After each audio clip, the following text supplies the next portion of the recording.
Well, hi, I'm United States Senator Jim Inhofe from Oklahoma.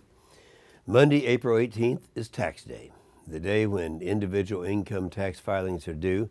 This year, tax day comes just days after President Obama proposed increasing taxes again as a way to address the nation's fiscal crisis. Now, the problem is Washington has a spending problem, not a revenue problem.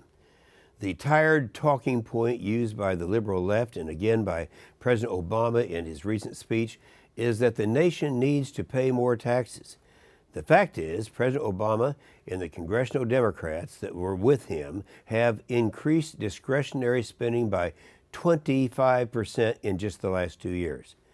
At the same time, President Obama has increased the debt by more than every president. Listen to this now. Every president between George Washington and George Bush combined. And he wants to pay for this bloated government with higher taxes.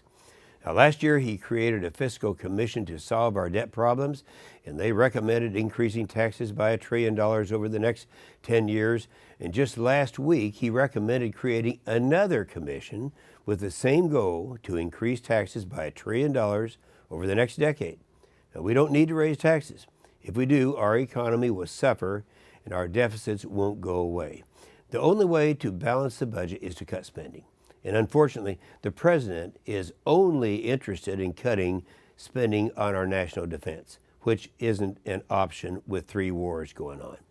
Congressman Paul Ryan recently released a plan that balances the budget without tax hikes. He identifies out-of-control spending and unsustainable entitlement programs as the real source of the debt problem. And he proposes real reforms to get us out of debt. They must be considered.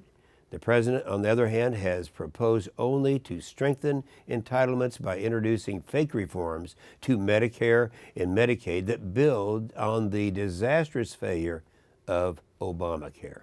His ideas won't do anything to solve the nation's health care or debt problem. They'll just make them worse. And let me repeat, the only way to solve our debt problem is to cut spending. Americans are already taxed too much. Today, when the average American household files a tax return, they'll realize that they sent over $20,000 to Washington last year. If this isn't enough money to run the government, then I don't know what is. My pledge to you is that I will continue to fight President Obama and his liberal colleagues as they pursue more tax and spend policies. Americans demand and they deserve better. And that is why my goal is to lower your taxes, not raise them. You know, I've got 20 kids and grandkids who are going to have to pay for all this debt. That's immoral. So come on, America, let's get ready for the 2012 elections. We got to save America.